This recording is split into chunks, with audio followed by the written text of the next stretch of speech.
what you could equate it to, I suppose.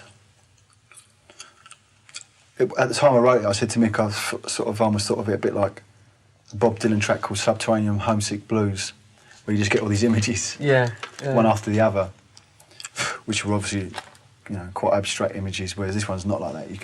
I think you can identify most of them.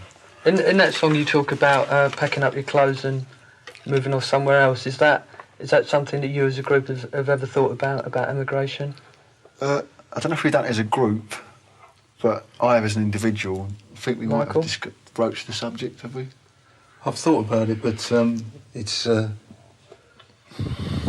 little bit the realities of it when you've got kind of family and friends that you're more or less assured are going to remain in this country for the rest of their lives. It's a difficult thing to put into practice. It sounds nice on paper a lot of the time.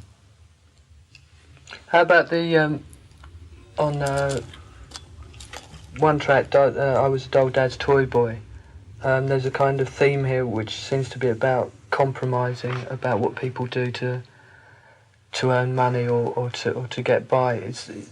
As Britain becomes far more extreme, is that the result of it? That people are far more willing to compromise or to give up, do you think? Yeah, well, I think they're forced into that situation a lot of the times, where people who wouldn't necessarily join the other side, the other side being the Tories or whatever, or the whole kind of Thatcherite right wing. Mm-hmm. There's a lot of people who probably wouldn't have become part of that, but they've almost been forced into that position now because they've got a job and they're clinging onto it for dear life. Yeah. While they see the person down the block is in real trouble, financial trouble and economic crisis. Mm. They kind of become part of that Tory or Thatcherite mentality without even meaning to. They probably don't even mean to do that. But do you think on the surface that the Style Council look like that? Look as though you've become part of that?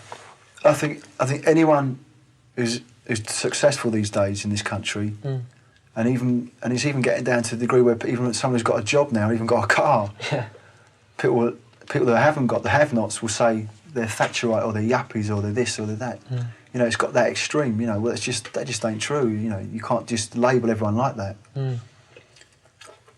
How do you feel about that, Mick? Would you agree with those? Well, I think that because we've had this same government for like 9 years or whatever it is, it's the same as what Paul said. I mean, people can only see things in the short term now. I mean, I know the facts. I know that we've got this government for at least 4 more years, and on a certain level, it's people's only way out is just to coast along with it, even if they don't agree with it.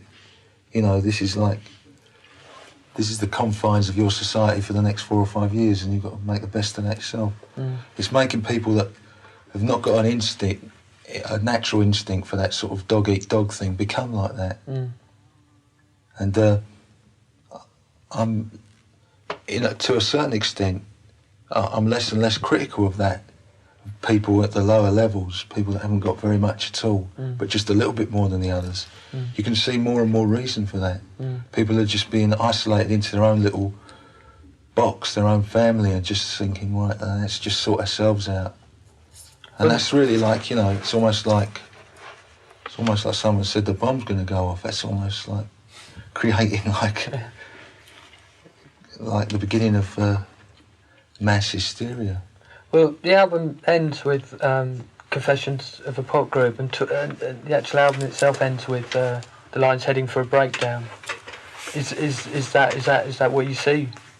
I mean, it's not a very optimistic note to be signing off with, is it? Depends where the breakdown leads to, though, because if it leads to a reaction of the other kind, away from these policies we've had over the last 10 years or so, then it'll be a good thing. But the more you look at it, you kind of, it's inevitable that things have got to get worse and worse before they're going to get better. Mm. Which I don't like, that kind of line of thought. I mean, I've always been against that. It's the kind of Trotskyist sort of policy, or their kind of line of thinking, that everyone's got to be reduced down to the basis level before they rise up and do something about it, which is a terrible thought, Mm. But in this situation, I think there's probably quite a lot of truth in that. But the only trouble with that is that if when the reaction does happen, if and when it does happen, which way will it go then? You know, it's too much sort of pie in the sky talk about, well, the workers will turn naturally to a left-wing revolution and we'll have a socialist state. I mean, you don't know that. You know, in Germany in the 1930s and 1920s that didn't happen. They went completely the other way, you know. Sure. So it's quite frightening, I think. So how do you view the future? Do you, with trepidation, with optimism, or? Mostly, to be quite honest, I view it with despair, really. But I don't, you know, I have to switch off these days. I can't think about it too much because there's no point in getting that down. You know, life goes on and you've got to just live your life as best you can and do whatever you can towards making things better, you know, making yourself better as a better person and maybe, I don't know, in some small way affecting society as well. Do you feel the same way, Nick? Or Yeah. just see it differently? Yeah. I don't think I'd be inclined to despair quite as much, but that's just a frame of mind, I guess. Sure. I think you have to realise, as you know, like Paul said, I mean, there's only so much you can do. You've got to keep yourself, got to keep your own sanity. But overall, I mean, no one could hardly accuse the LP of being a despairing LP or a nihilistic statement in any way, could they? No, I don't think so. I mean, I don't know what people get from the actual subject matter on the LP, but I think it's I think it's a very kind of positive feeling coming from the LP, because I think you can tell the people working on it at the time felt positive about it, and so that, you know, I think that comes out of the record. And the different styles of music as well give it a... Yeah, and just the fact that it's different, you know, it just makes a change in this kind of climate of very safe music and safe ideas. And don't rock the boat, and, you know.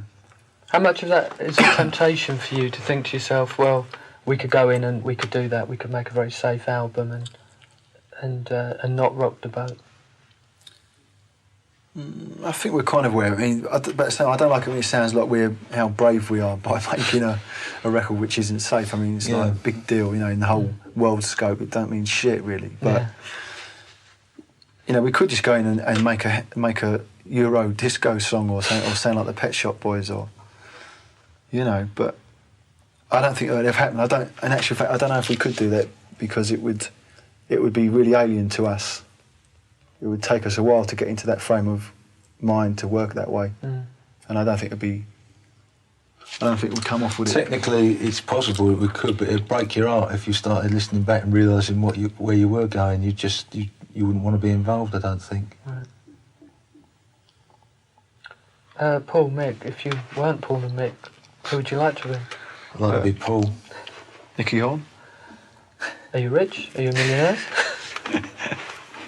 I'm rich but not fattening.